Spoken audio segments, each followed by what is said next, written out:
Welcome. This is Planet Nerdtooine, the podcast, and I am your host, John C, aka You're the Collector. Today we have a special episode for you guys. I am going to be taking over the podcast for today. Nerdtooine is still around. I didn't fire him or take over the corporation by myself. It's not a hostile takeover or anything like that. Today I'm going to be interviewing Kyle and Martin Olivier-Dagenais, the creators of Here Walks Monsters. If you, for some reason, don't know what's going on, Walks Monsters is a self-published comic book by Kyle Goodman, our main host from here at Planet Nerdtooine podcast, right? Uh, here's the quick solicitation for it. If you haven't heard about this before, I'm sure you have, but just in case, if you're new, Here Walks Monsters is a world very much like ours, where a deadly virus unleashed a global pandemic, transforming the population into a ravenous monsters.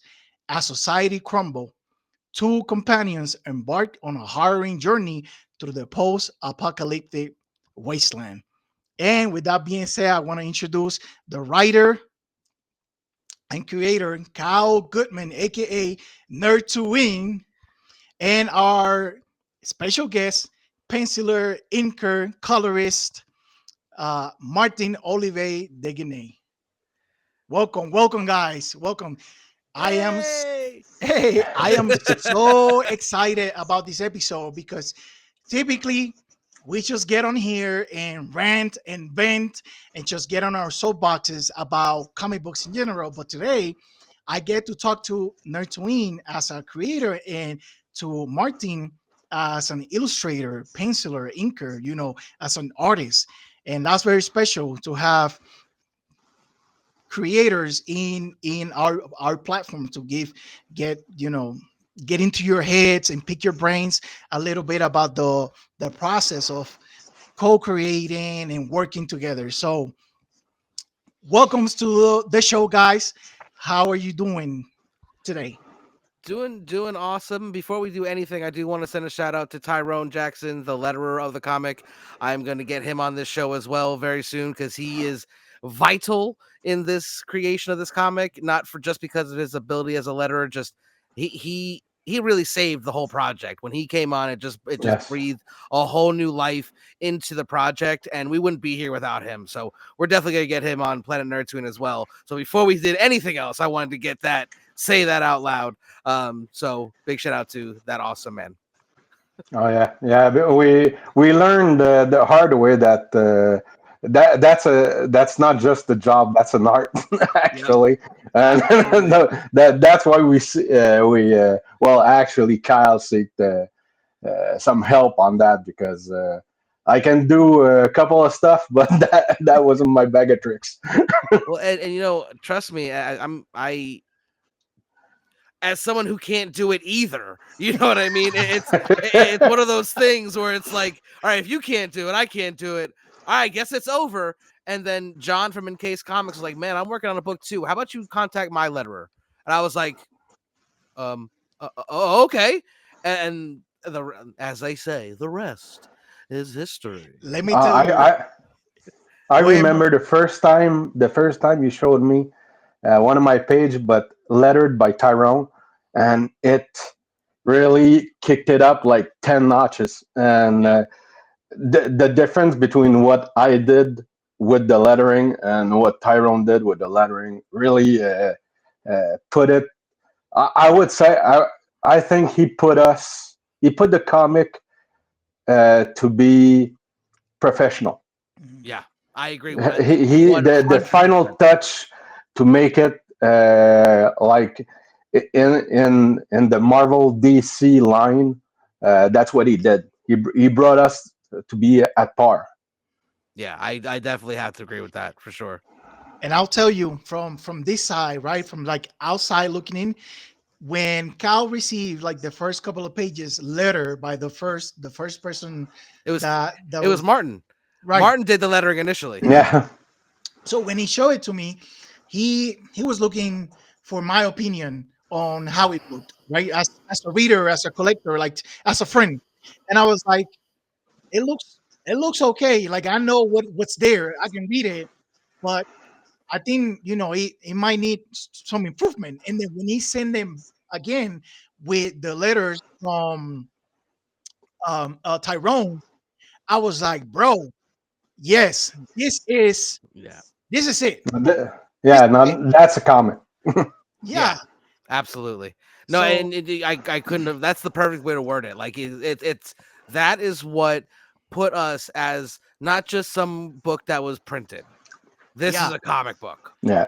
yeah, and I think having that like back and forward, looking, what lettering and professional lettering, like it gave me as a reader um a new like level of appreciation for what letters do in comic books, right? Like now when I read a comic book, it doesn't escape me, like it doesn't go over Yeah. my head.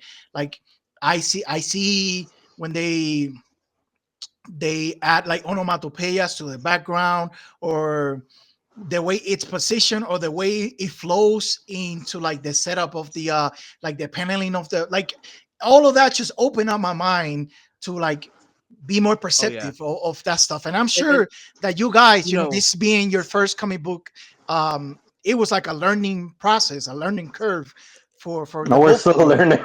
oh yeah, absolutely, absolutely. No, and Tyrone, all of that stuff that's like the sound effects and everything else in the background, that's 100% Tyrone.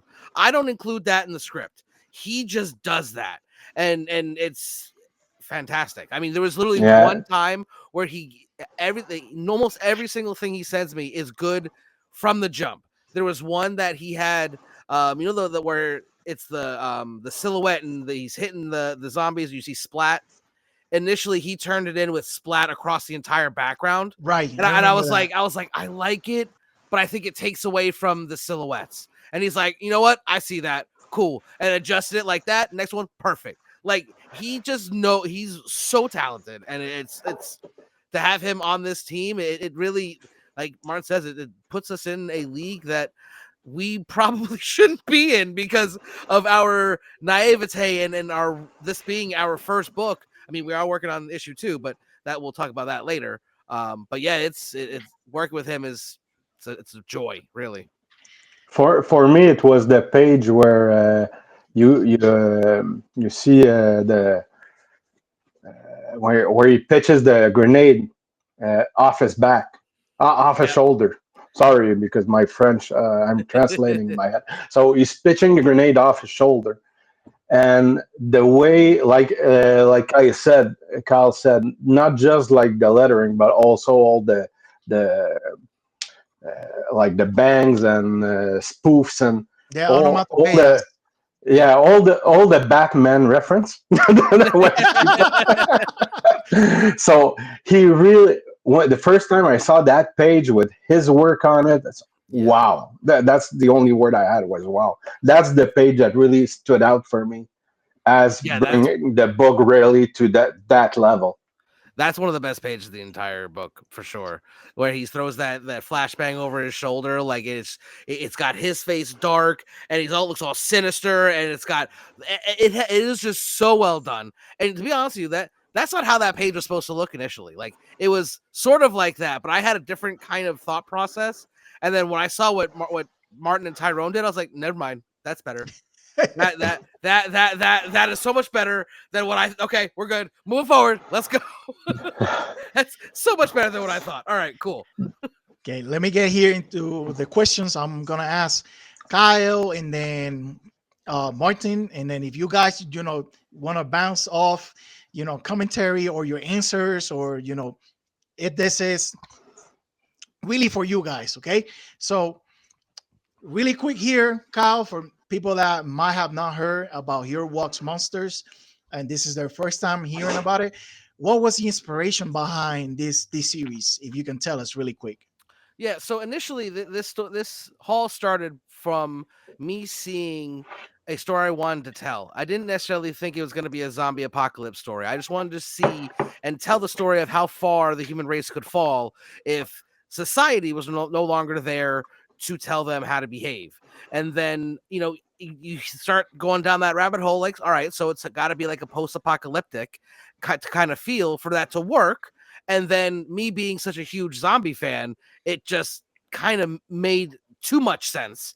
And I had to go with this zombie catalyst for my apocalypse to tell the story of the downfall of society, because that's really what this is about. Sure, it's got the cool zombie and infected aspects, and and bad people getting what they deserve and stuff like that, but it's really about, are we animals that just behave because we're told to, or are we actually a quote unquote superior animal than everything else on the planet?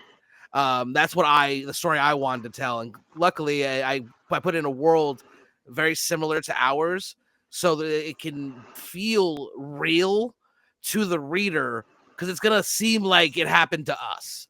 And then, like, you can start to, when you read this book, you're gonna look at, like, man, how would I react in that situation? And I'm just gonna strive to have every single person somehow represented like that. Like, there'll be a character like, that's exactly what I would have done. And that's my goal, is to have really relatable characters in this gruesome world. All right. So, question for Martin. This is your first comic book work, right? This is your first credit as a comic book work. How would you rate the experience of doing, going from doing illustrations to actually doing, comic book panels, pages, page count, and all the science that goes into actually putting comic books together? Well, actually, it's not my first work. It's my first work since like 20 years. Oh, Because I studied in art, and then in art history, and I did a couple of comics when I was in college, okay. and I didn't even I know really. Well, I really liked it, but life goes on, and you have to pay the bills, and I pretty much put that dream aside, and to have it do it again at this stage of my life, it's such wonderful, because there's of course, when you're young, like they say, you're young, dumb, full of cum, and you think you know everything, Right. and that's what. And now that I've learned some of the stuff, like, there's a lot of critiques that Kyle's given me, that when if I would have if we would have met like 20 years ago, ego would have taken over and stuff like that. But Okay. since were more mature, I would say, and we know that what we want is a finished product, that's for a certain level, and so we really have this great connection where we bounce off ideas out of each other, and that both of us, it's just not me, but both of us, when I've got something, he says, I want like this page to be a certain way, and I say, well, it doesn't really flows, let me work on it, I'll come back with you, and I come with a different idea. He's really open to it, and it's the same way the other way around. Like, Yeah. he's gonna tell me, listen, I know your work, you can do better, do this, do that, and come back to me, and I come back, and sometimes you're in the process, you're on a certain panel for like 3 days, and then you're working, and you're giving it all you got, but it's still not what you need, and he's gonna call me on that, and we've been working together. I would say for now, like, what, 3 years now, at Yeah. least three It's Yeah. years, yeah. It's been. and I think it's gonna hit 3 years exactly in like a month or two. Like, it's almost a full 3 years. Yeah. yeah, and even now, he's gonna call me on stuff. He says that's gonna make sure that what we do is gonna be a little better. Like, just on the issue too, just little details. It's just little details. But okay, the finger under the phone. He's got to lift up the finger. He looks like a fucking girl. Sorry, by the way. We swear a lot in Canada. You can We swear a lot here too. we Don't can worry. curse on here. Don't worry. This is our show. We do what we want. Okay, but anyway, so it's, I would say that the fact that we met a lot later in life, Yeah. I think that's why we have a product with that we're both very very proud of, and that I think it's a quality that I am amazed that it is done that way, because you talk about the transition between doing illustration and doing panel works, and that's a bit what I was missing when I started, Okay. like 20 years ago. The narrator aspect, the vision of the story aspect, Mm. and the, like what if we go back of talking about what Tyrone did to the comic book. What I really learned about this comic is there's a place for everybody in that art form, and be able to do everything. You have to be able to reach out and go see people that can just lift your art up. And story rise, that's when he sent me like the first couple of pages, I was hooked. And I knew that that part, that story part, that layout part that I don't really have, that Kyle would have, and that together we could do something very great.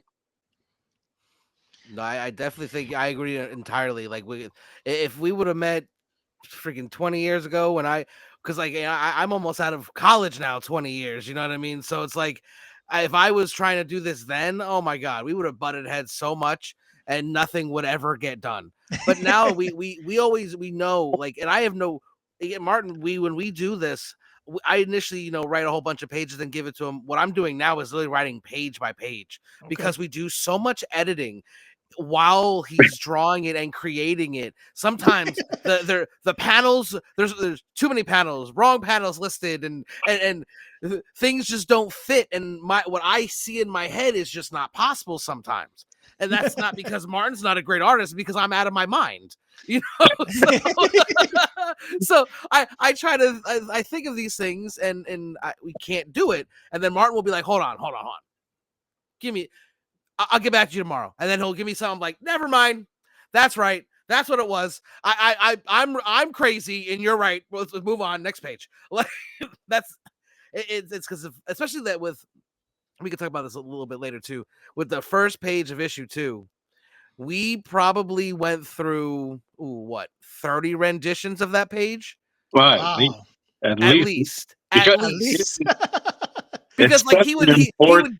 he would give me something, and then I'd be like, oh wait, how about this? And I'd be like, he's like, yeah, that's not really possible. All right, how about this? And then like he would just keep giving me what I wanted until like we came to this like what we have now, and it's just like, that's the one. I, I can guarantee that the first page of comic 2 is gonna really blow people's minds. Oh It's wow. the basis of the first page, like visually wise, is to really like to hook the reader. And I really think it took about 2 months just for one page, but Yeah, Wow. I think we got it. yeah. Okay. So let me ask you this, Kyle. How okay, you decided that you was gonna do a comic book. You already had some of the write up done, or you plotted the story. You have the concept, the idea. How did you go about finding an illustrator? Like, what was that process for you, right? And then I want to hear from Martin, what did Kyle say that convinced you to make the jump from illustration to comic books? Right? Like, what was the pitch from Kyle, and what convinced you to like follow this crazy guy towards this adventure for the next couple of years of your life? I want to hear both sides of So this. so I'm gonna be very frank. I saw it with Martin's art and no one else really. I've been following him on Instagram for a while. I always had this idea to have it black and white, and then maybe throw red in there as well, shades of red. So like when I saw his work, he worked predominantly in black and white, and it was just so beautiful. Everything I saw, I'm like, oh my god, that's amazing, that's amazing, that's amazing. And I'm like, you know what? All right. So what I did was I reached out and basically said, hey, I'm working on this comic book. I want to do a zombie comic book. And I was wondering if you'd be interested in working with it. And I'm going to let him answer what he said, and then I'm going to tell him the truth he told me later. All right. So Well, I don't mind saying what I. Okay, so basically, I was. First of all, I thought Efron hooked us up.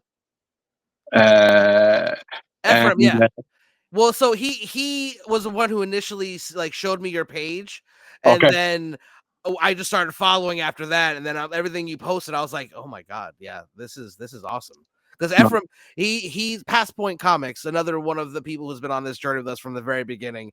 Dude's awesome. Yeah, I went through there, and also Noah's amazing yeah, reviews. yeah. Also, I've been a friend of his on social media for a while, and he also is a big fan of Martin. So when when those two people whose opinions I respect so much are telling me this guy's awesome, take a look, not to like get me to use him as my artist, but just, hey, look at this. And then I was like, oh yeah, that is awesome. But then so so Martin, one day you're at home, you go into your Instagram account, and you have this message from this stranger saying that he wants to get you to work with Yeah. him.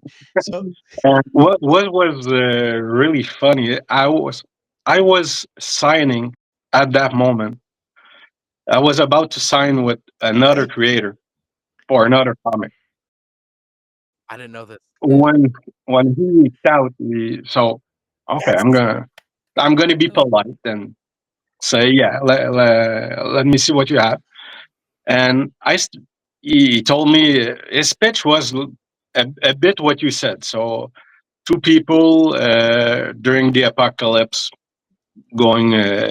And he said they're from the south of the United States. They're going up, and then we're gonna be following these two persons. So he didn't tell me about one was a Karen and the other one was short and stuff like that. Just really barely what it was. And honestly, the first thing I thought, oh no, I don't want to draw The Walking Dead. That's done.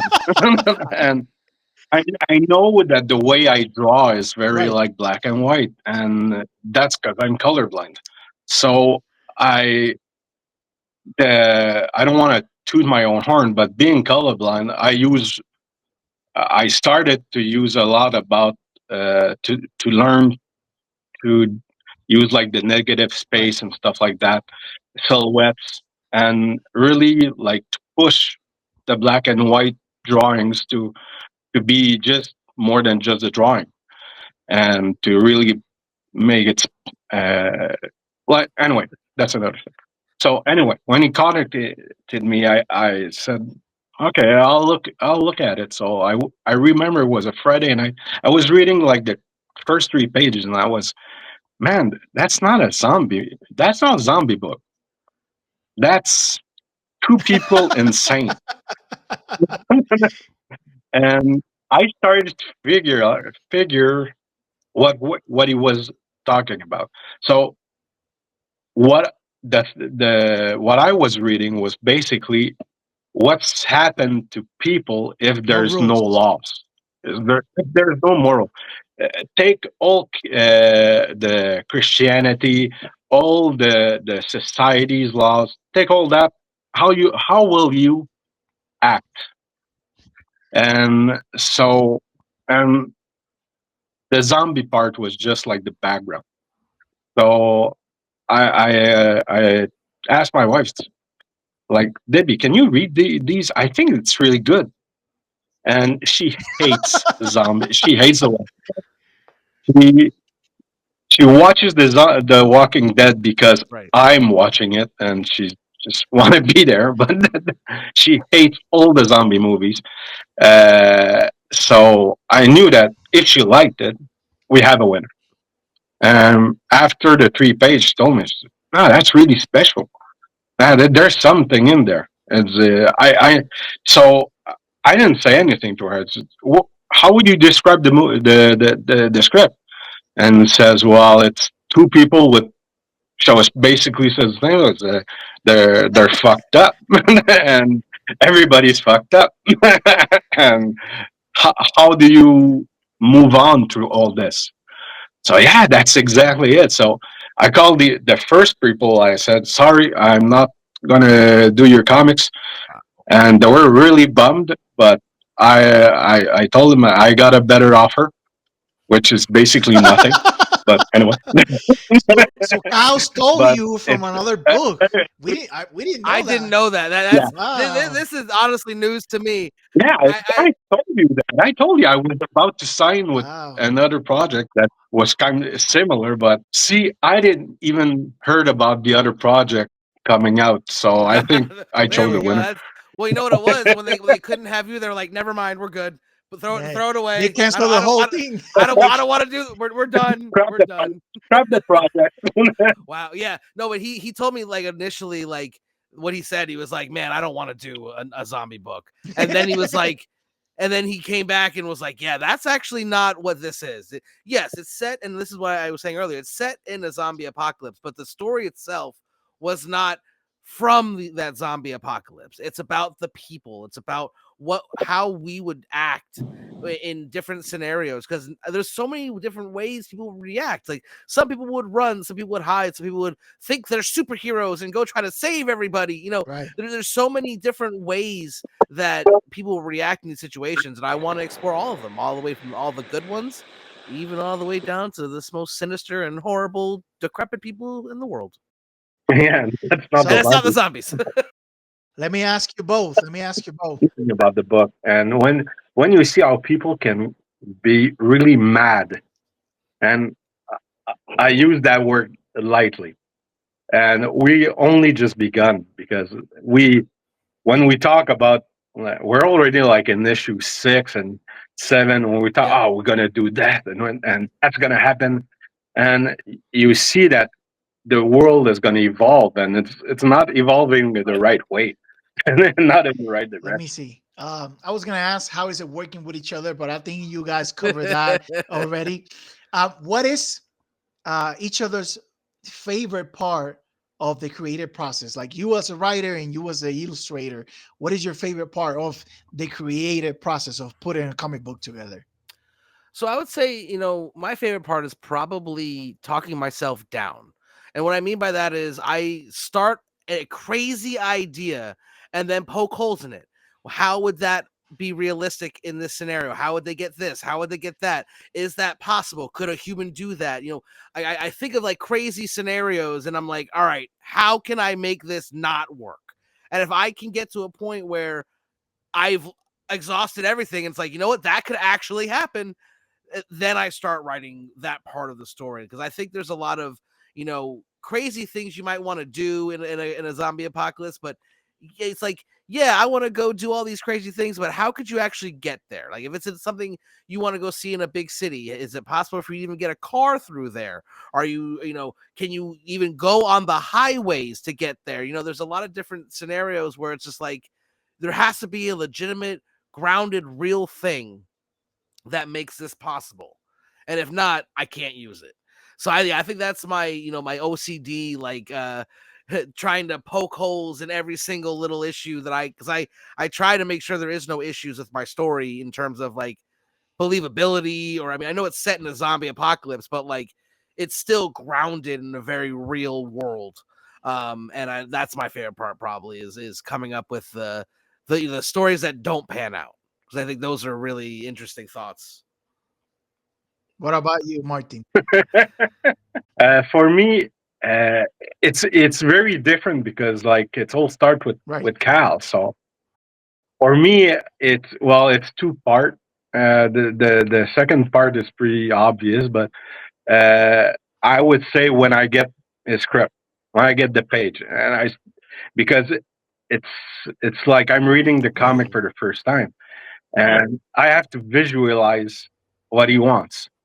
And so with time, we adjusted a lot to make sure that uh, we streamline and we go direct to the point, and we get more what each other means because there's lots of and in this debut there was too many lost in translation, and I was on Google Translate like half the time every time we was talking. And okay, what do you mean by BC? Oh, background. Oh, okay. And but it's it's really like when I get the page now and I see, okay, oh man, this is gonna happen. Oh, this is so cool. But for me, like the best part, and I think you saw it Yep. in Florida, is when the first time I saw a comic, uh, the finished product holding in my hands, man, I had tears. It was like we started so long ago, and now we're already on a second part. So there's pages I forgot that I did, and I even forgot like that panel of that part. And there's things that Kyle thinks about. I go page by page, but he really envision it like, okay, this page is going to be next to that one, and that's why these two is going to work. And there's a lot of things I don't really, because even even when I say I'm page by page, sometimes I'm panel by panel. So I'm very like disconnected about the whole process, the whole book. And the first time I saw it all together and I read it all together and I saw how it fit, how it mashed up, how it flowed.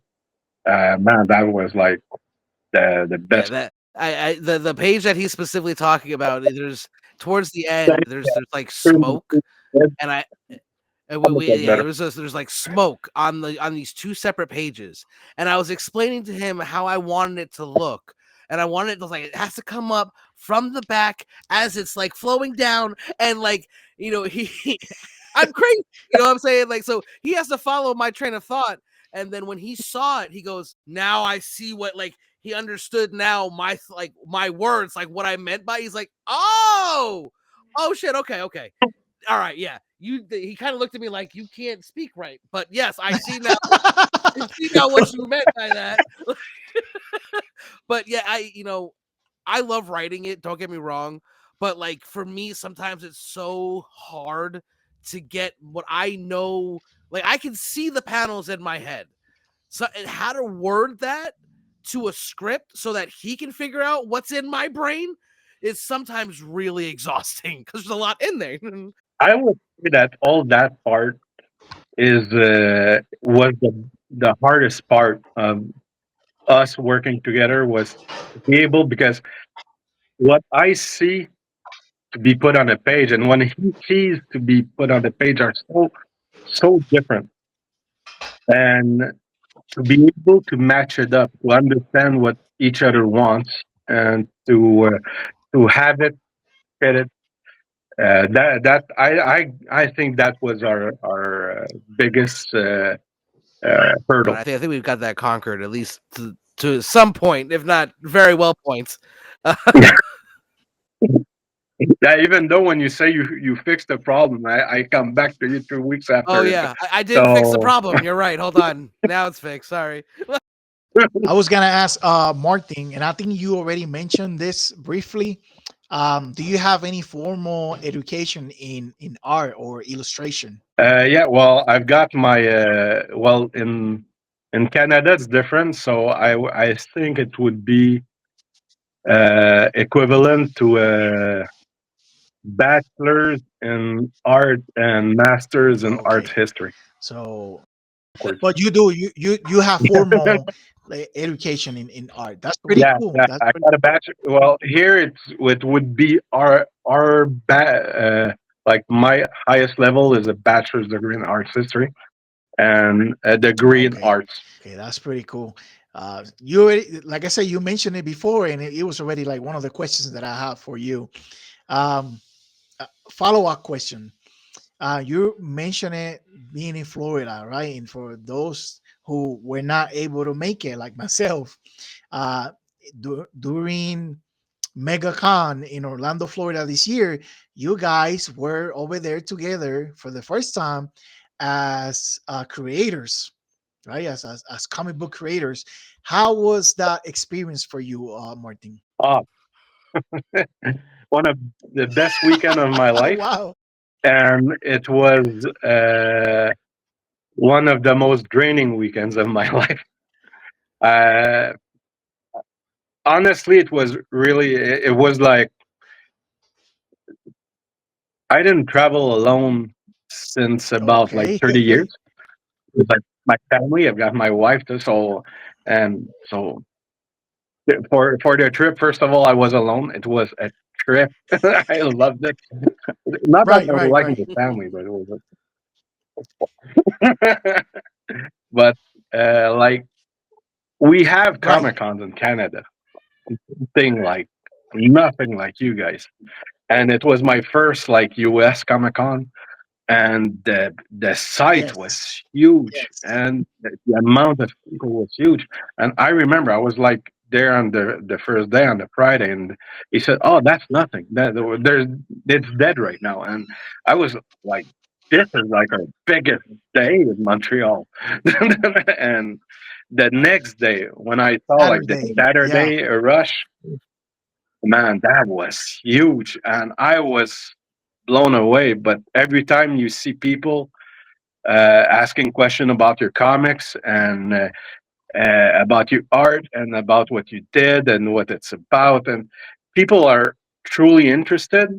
That's a big difference because you're in your own little world when you do that, and like your friends at work, most of them don't read comics, and so some people at work don't even know I draw. And so to be in an environment where everybody's so passionate about the same thing as you do, and to see so many people, I'm so grateful for 305 Comics to had us uh, at their booth and to give us some time and place for us to be able to present our art.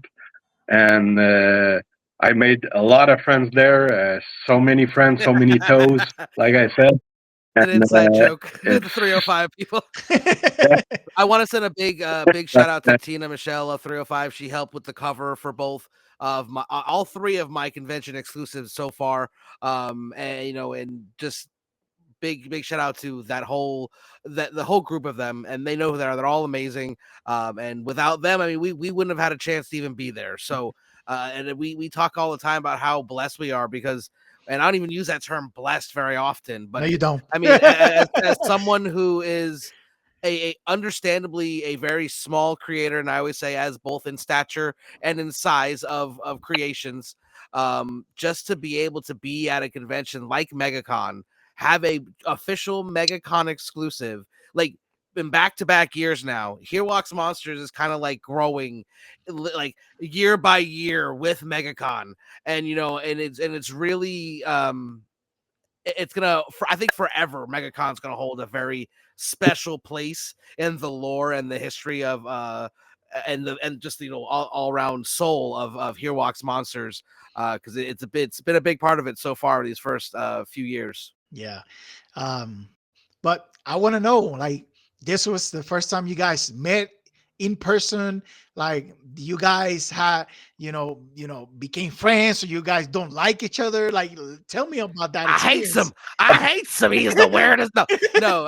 It's funny. I feel like once we met, it was almost like we were meeting again. Like it didn't feel like someone I had never seen with my own eyes, besides through a screen before. Like it kind of just felt like, yeah, this is I know this guy. Like it was, and it's funny because we he would we start like reached talking, and then he would he was speaking in French Canadian. And I'd be like, what? He's like, oh, I'm sorry, I forgot. Like, I'm like, I'm sorry, you just lost like me, with bro. the app. You forgot where you But were I for don't a know. It moment, was and you just started speaking like you was at home. no, but like the first time we saw each other, man, we hugged, and we I wouldn't say we clicked because we already did click. You know, we already did like each other, find each other funny, and like we text each other. Sometime it's like 1 in the morning Oh, on I a know. Saturday night, Saturday I know morning. what He that's knows like. I'm a bit, and he's trying to get to a point. Man, can you get to me tomorrow? I am the worst. And Absolutely. same thing The with only him. thing that And saves me from those type of late texts is that he is on Eastern time and I'm on Mountain time. So what is late for him, it's like 2 hours early for me. So I don't, I don't complain as much. I don't know, at the same time, just certain hours I'm like available. Well, see, Not you know what quite it is. always I there, don't always. I but almost never. Oh, good. I was amazed about when meeting Cal for the first time. Actually, was the first thing that really amazed me was his voice. I didn't know he Oh, you does didn't know? voiceovers, and he no, and he's like you gotta do your Gollum voice, man, because it's been like the voice of the week, and we met Andy Circus over there, so he kept doing his voice over there. I was like amazed, and he started doing all these kind of voices. And I honestly, I think he's got a lot Yes, he more does. talent than Yes, it does. he. I make like comic book content, right? And there was this comic book series by Juniba called The Boy Wonder, and I wanted to kind of like have it like brought up to life with voice acting and working the story and all that on YouTube, right? And Kyle voiced uh, uh Rage Al Ghul, the Oh yeah. yeah, he told me about that. You, oh my About god. that. I told him, listen, this is the comic book. This is the characters that I need voice acting. You pick whatever. Like I will appreciate whatever help. And he said, "Oh, a villain? Yeah, I'll play the villain. Racial cool. Okay, I got it." And like the next day, he sent me like a couple of lines, and I was like, "Bro, that is crazy." When I played them, when I was editing here the first time, and my wife heard it, she was like, "Who's that?" And I was like, "That's Nerdtooine, our friend." And she was like, "What?" Like you would never know. And he does Joker, he does Gollum, like he I know he's yeah. very very talented, and that I think that's what the first thing I told my wife that man I that guy's gonna be a fucking star. When I I met hope you're Kyle, right.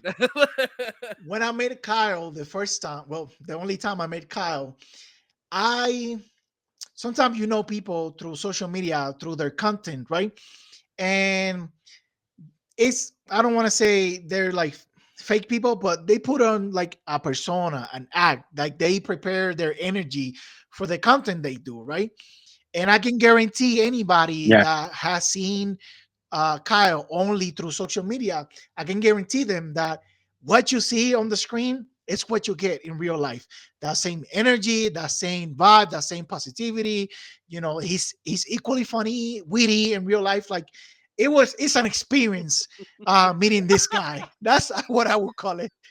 The did it, Nerdtooine I, I experience. that was fun because I didn't usually when you're the funny guy in the group. It's almost like work. You're always on, and you're always trying to make people laugh and to make people relax. And when I was with him, it's cool. I only got to work 50% of the time. That's great. That's great. No, I appreciate all of the kind words. I'm gonna tell everybody I'm gonna tell everybody a secret now, right? And I didn't Uh-oh. even ask Kyle if I could say this, but when Megaton was coming up, he had a couple things that he was worried about, right? Like getting the books in time, making sure that you was accommodated, and that you could have like a good experience. But most of all, he was worried about you guys clicking, like you guys getting along, right? Because Oh doing a yeah, comic book, it's working. right? But like actually getting along with the people you work with, that's a different thing. And he was actually worried. And then I gave him that first day. I didn't ask him. The second day, I asked him, so how is it? Do you and Martin get along? And he was like, bro, Martin is hilarious. Yeah. You can ask my wife. I was as nervous as meeting God. No, like you say, it's been like almost 3 years, and you work. You hope it works, and now he invites you to the Comic Con in New York, and not in New York, in Florida. So you know, like I was saying, so, okay, so I better be on my game. And, it's, I hope. I tell you, so I was very nervous to meet him. I had great advice by my brother, who's been to these kind of events because he's Okay. a photographer. So he did a lot of Montreal Comic Cons, Quebec Comic Cons, and stuff like that. And he told me, like, after the first night, it's Martin. Don't worry about your sales. Don't worry about the book being popular or not. You're there to connect. Have fun. Just relax, meet as many people as you can, be as sincere as you can, make them know who you are, and try to meet as many people as possible, but forget about your book.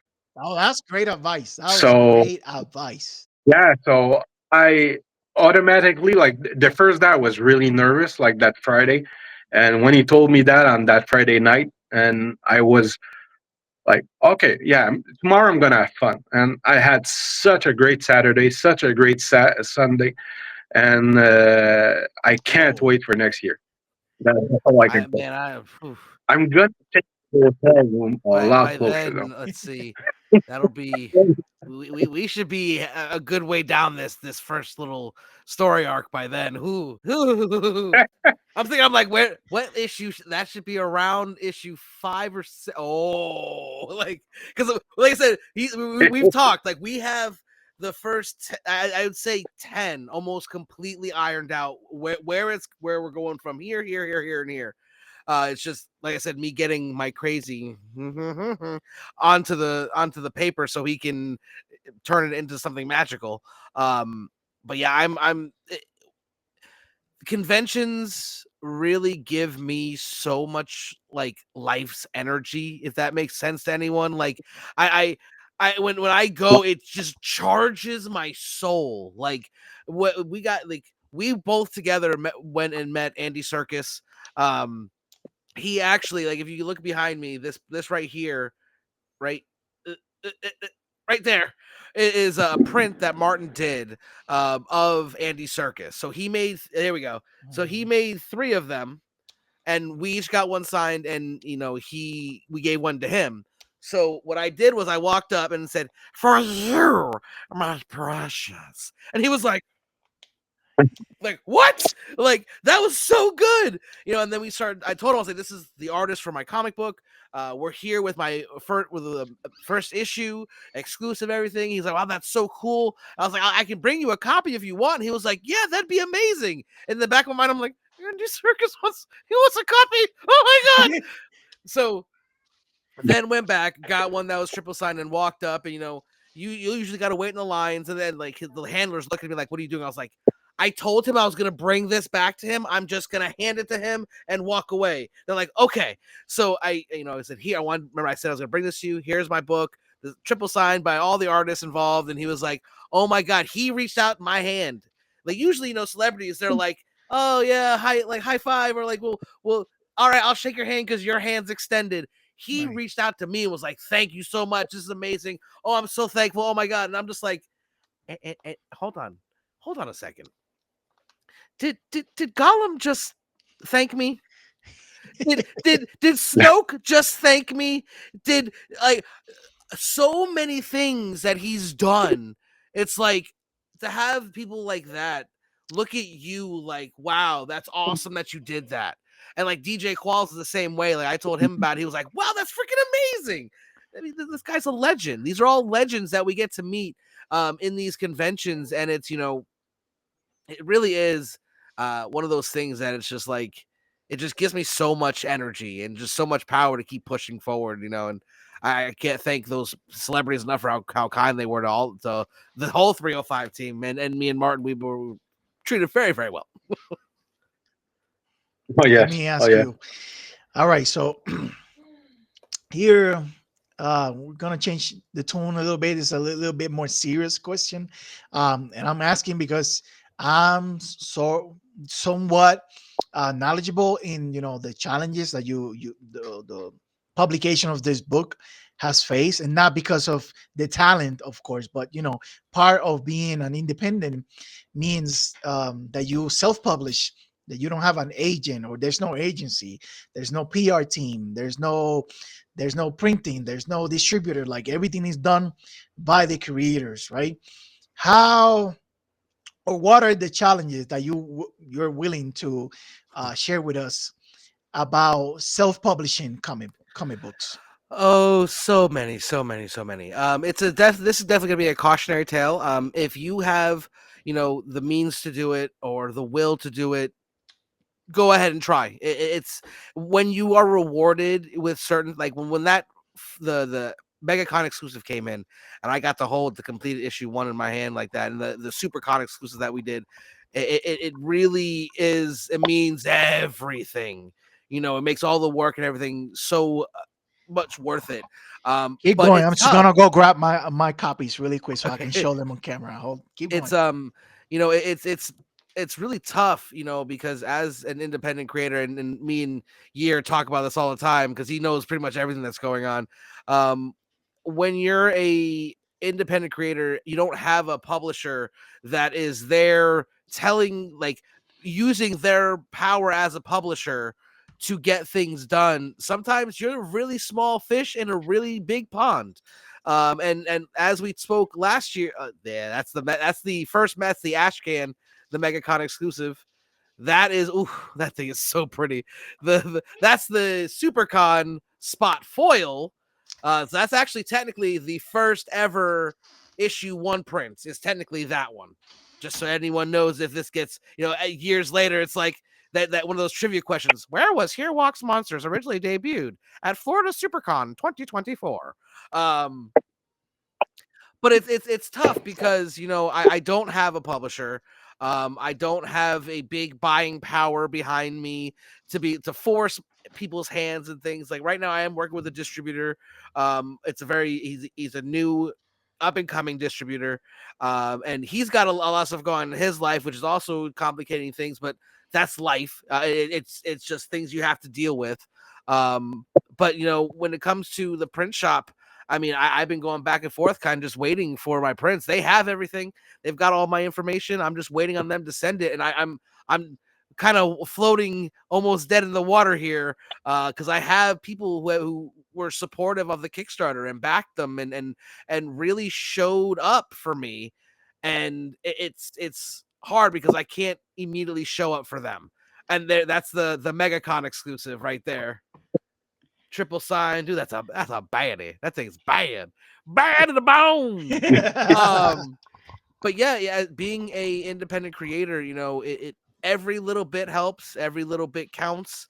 But yeah, it's rough when just things just keep happening, one domino after another, and not for nothing, but the tariffs definitely, I think, came into play with my printing. Worried about how much everything's going to be for them to print it, because even if it is printed in the U.S., but we don't have everything that we need to print in Yeah. the U.S. You know Raw what I mean? So materials are they important for a they lot have to of. import them. So Yeah. I think that was part of it. I think that comes far my wood. Exactly, exactly. We need a hookup, Martin. You're We right. need a hookup. That's it. We're digging an underground railroad right now, specifically for wood, just so we can have paper for the Here Walks Monsters. I'm gonna try. But yeah, No pressure. it's tough. I think you got. I think you guys got more push with Listen, Trump than I do. he don't like me. He wouldn't like me. He don't I'm like. They not like us. I'm just gonna. I don't think he No. likes a lot of people.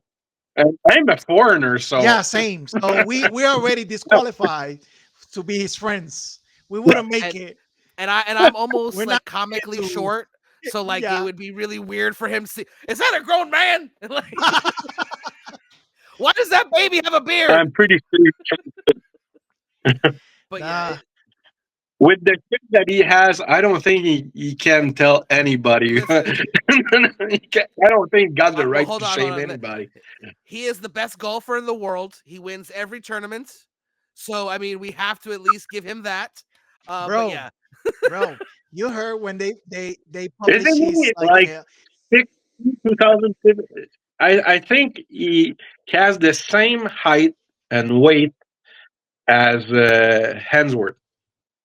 I Chris was Hemsworth. He's I got the I same was height just about and to weight. say that they were his yes, releasing Helmsworth. his like physical exam, and they Yeah, say after he's he took it. 6'3", 240, and 4% body fat. Listen, listen, we're sidetracking here for a second, but listen, Le, No, that LeBron one's funny though. James, a professional athlete for over 20 years, right? Somebody that spends millions of dollars on taking care of his body has never been below uh, six 6% of body fat. A professional athlete, one of the greatest of all time, and this No, guy is saying he is hold four on. percent. We Come we on, we all know that Donald come Trump would on, take one on one with LeBron. He's dunking on LeBron. We know bro. this. Nah. Anyway, back to Back, Here back Walks to here. Monsters. When I was at Comic Con, he doesn't know that. I was searching for those mega The Meg. caps everywhere. Bring home for one of my sons who hates Trump, and I couldn't find one. I was surprised. I thought Florida was like It It is, full red is. it state. is, but conventions are a little But bit more homogenous. Yeah. You will see like very like right wing minded people, vendors and creators too, but they try to like tone it down or like dial it back in an environment like that because um uh conventions bring people from like all sorts of all parts of the world, all backgrounds, all creeds and religions. So they try to like keep those feelings and those emotions bottled in at least through the weekend so they can make some money. But but sometimes it will, it will come out every now and then. But listen, but we did talk about politics. The owner of 305, he asked me after a couple of days. He says, "You like Trudeau? How you think? What do you think about Trudeau?" I don't like my president here. all right, the next segment, and I'm sorry this part took so long, but this conversation has been awesome.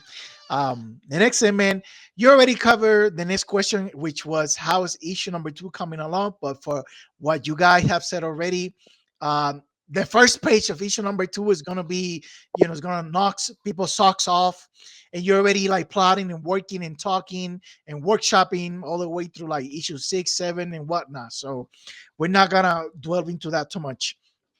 I want to now show for the viewers a couple of the pages and a couple of the panels from issue number 1. So if you have not read this, you have not picked this up yet, I want to show you really briefly what you guys are missing. So if you will, Cal. All right. So on this first slide, this page, I wanted to show to the viewer because you are going to see a lot of this in Hero Walks Monsters, right? Uh, Pages and panels packed with intensity, with high energy moments. Um, I I want to get you guys' take on the creative process of this because there's a lot of like emotion like pouring from a lot of these pages, specifically like rage and anger. And if sometimes you read comics and you don't know like the techniques behind the drawing, but you understand, you can absorb what the writer and the artist are putting on these pages, right? Like all of these lines telling you like this thing flying at the zombies, and they're moving, there's high energy, like you are going to see lots of actions in the same vein as here. um Martin, black and white illustrations. Well, you already said you already said that you're somewhat colorblind. um Not just Very somewhat. colorblind. Okay, so can you at least, really quickly tell the audience what is the process of like working just black and white? Because like when you have colors, some of the art can be enhanced, or it can be fixed, if you will, by the colorist sometimes, right? But when you are strictly doing black and white, like the margin for error is really, really, really, really small, right? There's nowhere to hide where there's no color. So every line counts, every shading counts, everything. Um, when it comes to the inking, right? Because you not only you did the pencils, but you did the inking as well. Can Yeah, you can you like tell us a little bit about doing black and white? I the first part is when I read the script, I'm gonna do a layout so that uh, Kyle can approve what I I basically think what he's trying to put on the page, and that's where we're gonna do the most of our adjustments with the layout part. So it's basically stick figures and just to get a feel of how the page will flow. At, once we know what is going to be on the page, now I do a lot of research. I use a lot of my son's. I really like the fact that you took that page because that first panel is actually my oldest son. With this, I took a picture of him screaming, and he's got a yeah, he's got the same beard and stuff like that. So I he's perfect for Kyle's You role. know, that's But not unheard of, right? Like if you or if you hear, like for example, like one of the greats, Alex Ross, he actually has people take pictures in costumes so he can have a reference for how like the cloth. Yeah, Alex Cross is one of my all-time favorite artists, and I would love to be able to do art as realistic as he does, because I remember the first comic I think that I bought from him was Marvels. Marvels. You see about the past, the way people saw about the superheroes, but through the eye Yes. of a reporter, photographer. I thought that he was amazing, and yes, it's a technique that I took from him, but Very you smart. kind of Very smart. you kind of take uh, I a lot of research about position faces when we even before that what you don't see we're gonna do character layouts where I'm gonna he's gonna send me like, okay, this character is this way and that way, and he's that thin and he's that tall and he's gotta be that kind of look. And even at that point, we rework and rework till we get it. And then I usually do like a face page where you're gonna see about like 10 to 15 different expression, yeah, about the same character, which I will always have in the background, so I don't lose the Consistency Yep. of the yeah, character the design. consistency of the character, so that like on fourth page and the sixth page, you the fact that, like you said, a thing that I find really difficult is, with color, it's going to be easy. Oh, the guy with the blue shirt is the guy with the blue shirt, and there's no way like that. So I'm gonna add certain aspect to certain characters to make them more distinctive on purpose. like a bandana or stuff like that. Cap on the back versus glasses and cap on the front for the other guy and stuff like that. And if you saw the comics, you know about the three We're guys I'm gonna talking about. we have that slide in a couple of slides, so we're gonna talk about that in a second. Yeah, but I'm gonna use these kind of techniques to make sure that the audience can follow Gotcha, which here we characters go. they are. This is what he's talking about. The three guys. So basically, like these three guys are like same height, same build, and dressed pretty much the same because they're all like in military gear. So uh, that's where I said, okay, I'm gonna put one with a cap. The other one's gonna be bald. The other one's gonna be like the douchebag, like. And- but so that way people can recognize them. So that's kind of techniques I'm gonna use to be able to have the flow of the characters. But as the rest, the only thing I didn't say is what I the a challenge that people don't really know about comic book panels versus the when I use like a full page to do one of my drawings is the details. And you can't put as many details in a panel. And so you gotta simplify to a certain point, like the faces and the heads and the backgrounds, but it has to be just enough for it to be good, but not too much for it to be like, okay, there's no work in that. So that's what I the like the line I'm always reworking on is because I do digital work, and you can expand that page to do your detail, but once you zoom in down to the actual page, if there's too much details, it's Yeah, It can like get all lost. blurry and gets Yeah, it's away. all yeah, I can get lost. I particularly uh, like this panel a lot because yes, you have a white background. You don't know what's beyond the bridge, but the bridge itself, that's crazy work.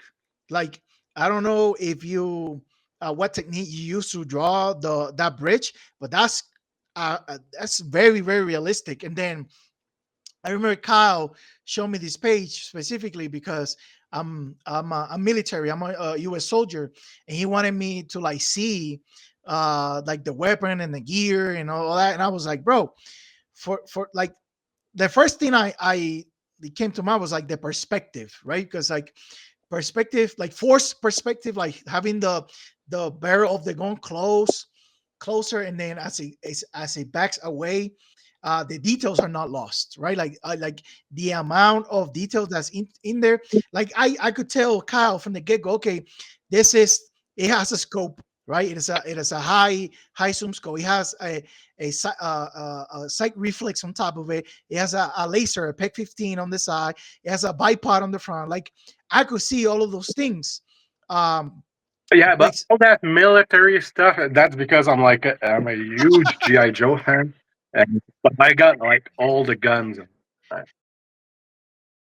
not only that, right? Like sometimes when I see um character designs of people wearing like military grade gear, I sometimes see that they don't have experience or they don't know what the gear is about. So you just see a pouch here, another pouch over there, a pouch on top of this, a pouch where like a spot where like you will never reach back here to right. grab a specific thing, right? So those things, when I see things that are kind of like out of place out of that are not really functional or practical, like it kind of like grinds my gear a little bit. And when I see it in movies too, like why would you wear a pouch for magazines in the back of your plate carrier? That don't make no sense, you know.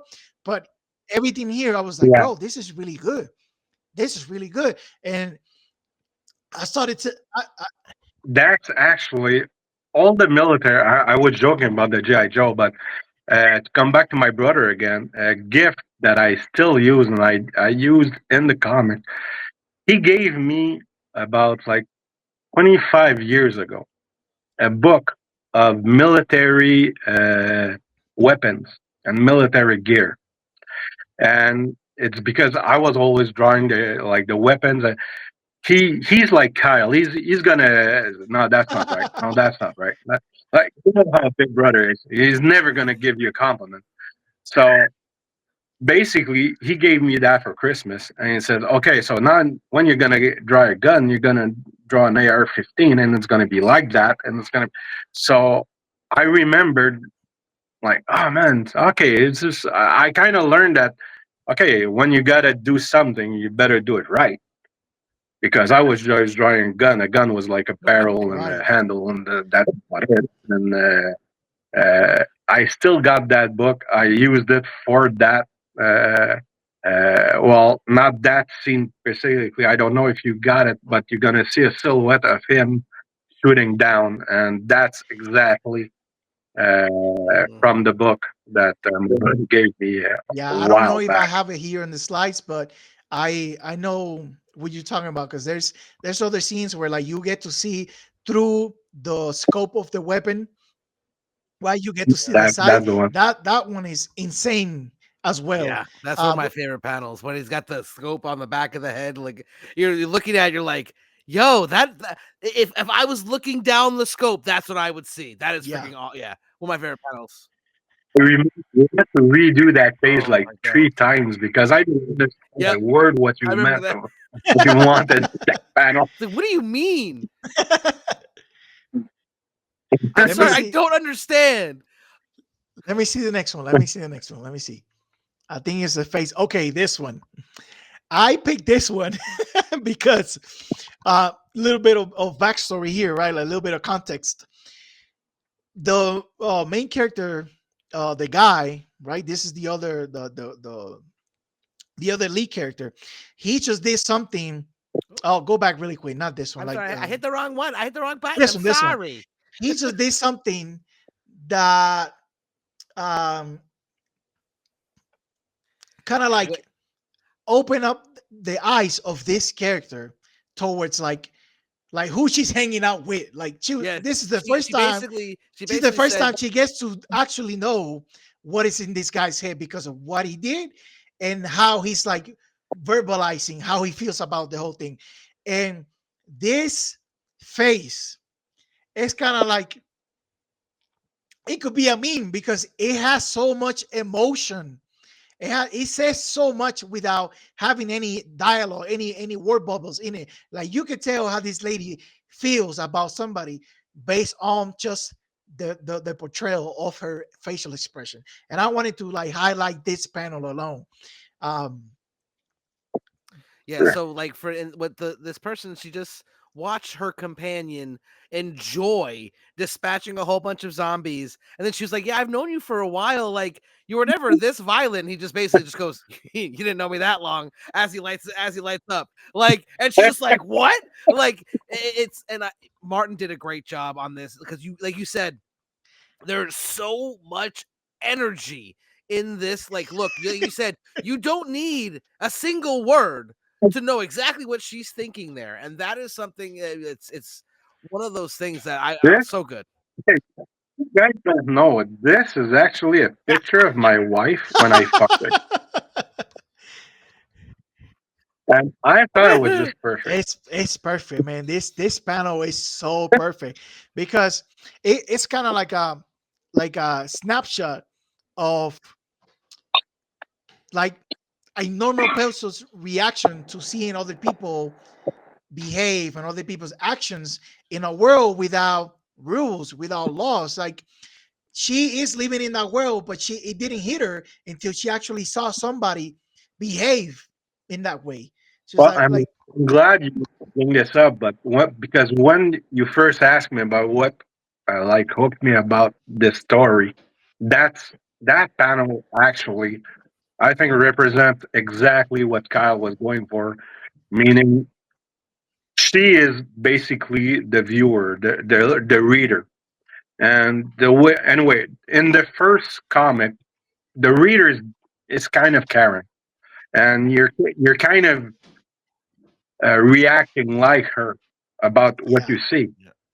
and that I think that panel really brings out the essence of the story and what Cal is trying to I go definitely for. would agree on that. Yeah. Let's go to the next one. This one I wanted to show this page because um, this is what we call in illustration or in comic books the Luca effect, right? When you have a character, instead of having the character um, be shown or be drawn doing all these movements in different panels or in different pages to get from point A to point B, you just draw the character moving across the page in a different motion, right? Um, if you read action superhero comic books, you've seen this many times.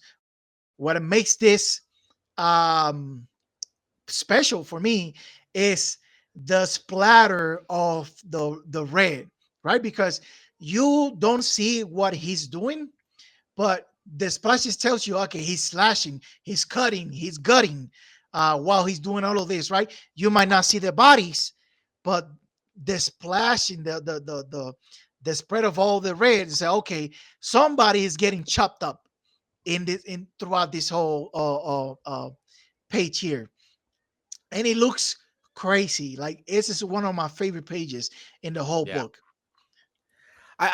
I love this page here because when he initially turned it in, it was before it was just the two main boxes, and he was gonna do the main character going through the middle, but he turned it in exactly like you see that top panel with the zombies blacked out, and I was like, quick question, is that finished or is that still you working on it?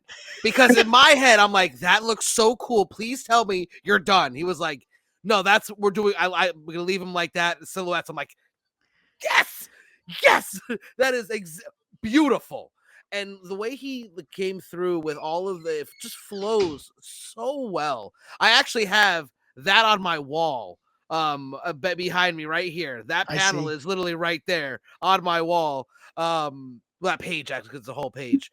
Um, I really enjoy, and like you look at this, you see all of these different things that make it so important. Like you see that he's got, a sword. You see that he's got a knee brace. You see that she's swinging a bat.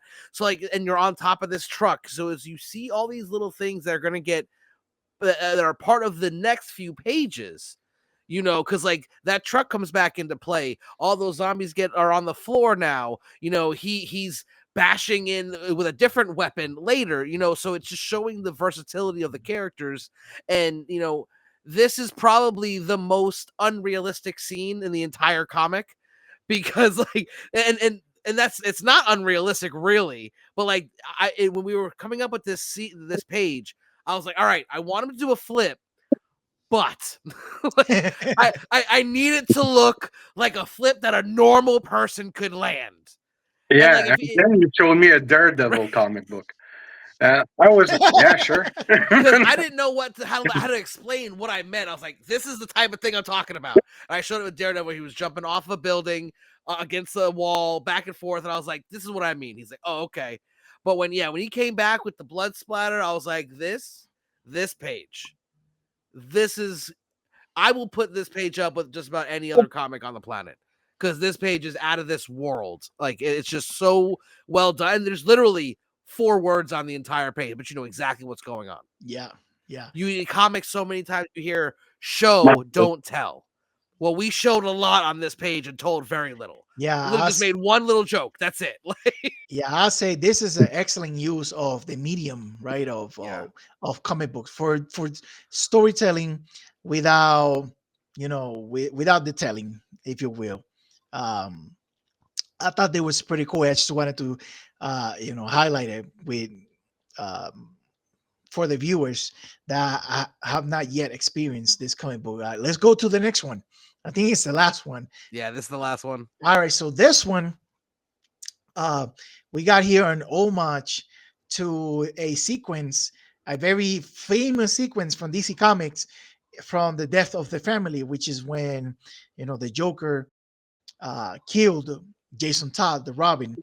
And I remember Kyle told me there was going to be an homage in this comic book, and he said, "When you see it, you know where it's from." And I was like, "Okay."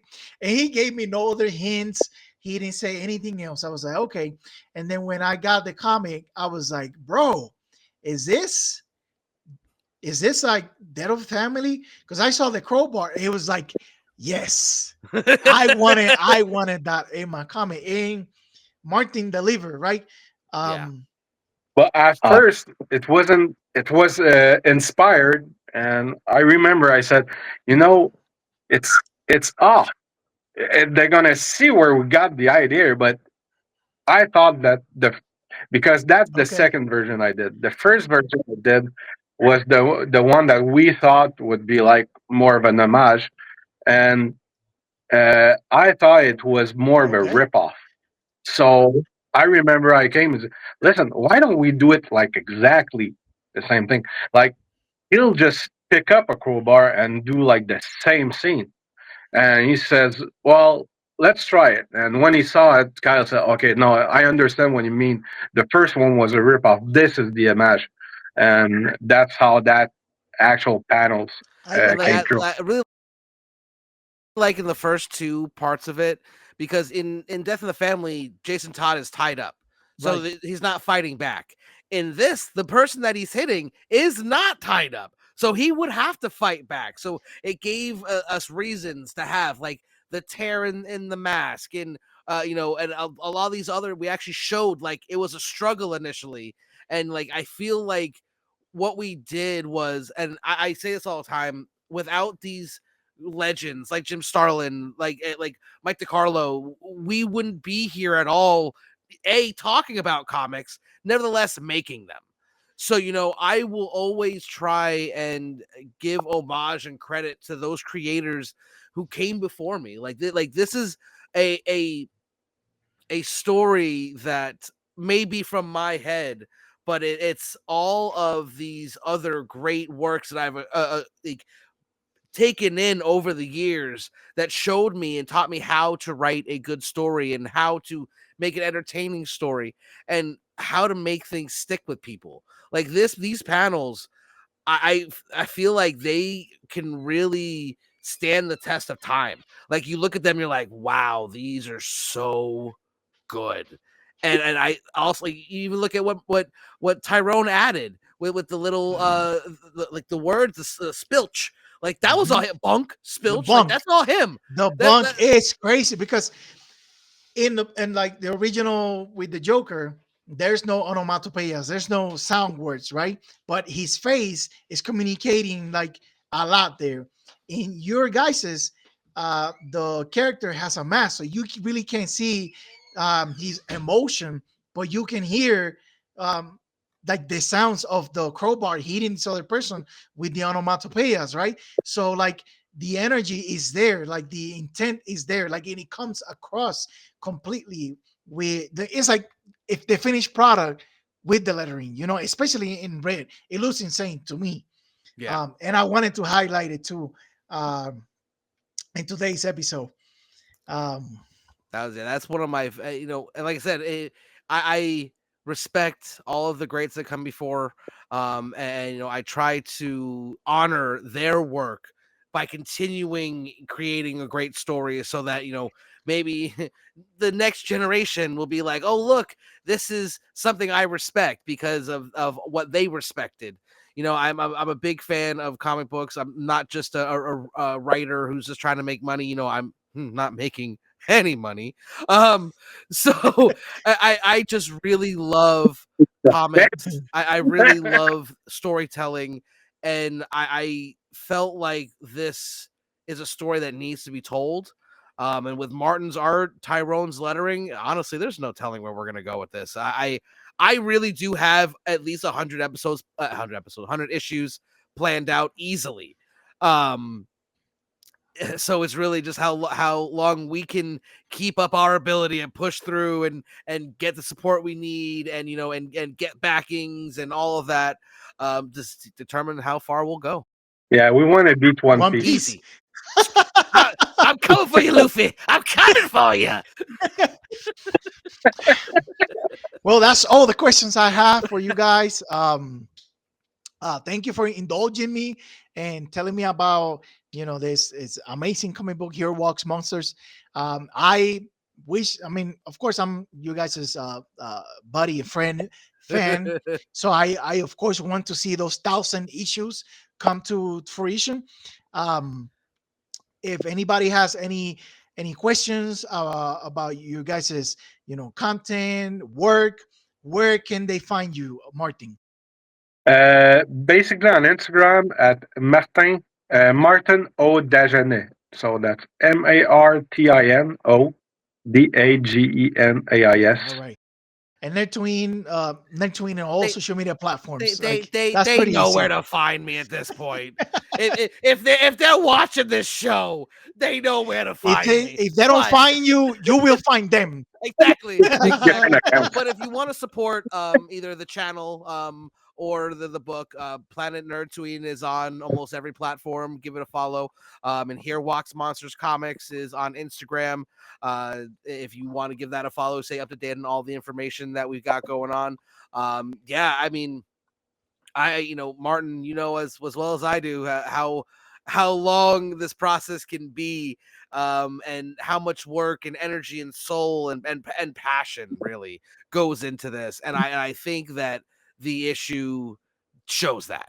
I think the issue shows how much we care about the property and how much care we're going to take with making sure this is the next big thing, not to be the next big thing, but it's because it's so quality. The quality is so good that it warrants it. And I think that we're definitely on our way to that. It's every. I'm living the. I just want to say before I'm living the dream because when I was doing comics before, when I was younger in college, uh, it, it's easy to draw, but when you don't have a good story and you don't realize you don't realize how the story is actually even bigger than the art, and that's the main part of a comic book. Personally, if you look at all the best comic books, the story was always better than the art. And to I think I chose wisely to hook my wagon to Kyle instead of the other guy, because honestly, the you say you for the past like 30 minutes you've been showing my art, and I'm very grateful. Thank you for everything you've shown, but behind that art is the story. And like you said, there's also Tyrone, who is an important artist.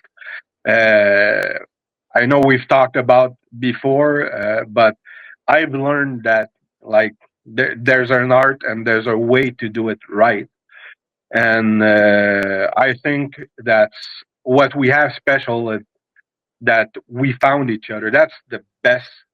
That's the weirdest thing. I mean, he's a guy from Miami. I'm from Quebec, and we still we hooked up and everything. I no, I think in English It's hooked up okay. means We get something what you're else. trying But to say. okay, We don't judge here but either way, so uh, it's fine. Just don't tell your wife. We had that agreement, remember? like I said, it was a really wild weekend in Orlando. I think that's perfect. uh, That's perfect. like, that's the magical part that we actually got together to be able to have both our passions, and that's why it's I think that great. Yeah, I agree 100%. Well, You understand why we don't understand each other most trust of me, the time. I have the same problem with Nerd Tween sometimes. But listen, that's gonna be the show for today. I want to thank you too for taking the time. And if you stuck around this far, give us a follow, a like. You know the deal. My name is Jancy, aka You the Collector. Thanks to Kyle, aka Nerdtooine, the Martin. Here walks Monster. Be on the lookout for the next big hit and a must read in the comic book. And with that, we are signing off. Thank you.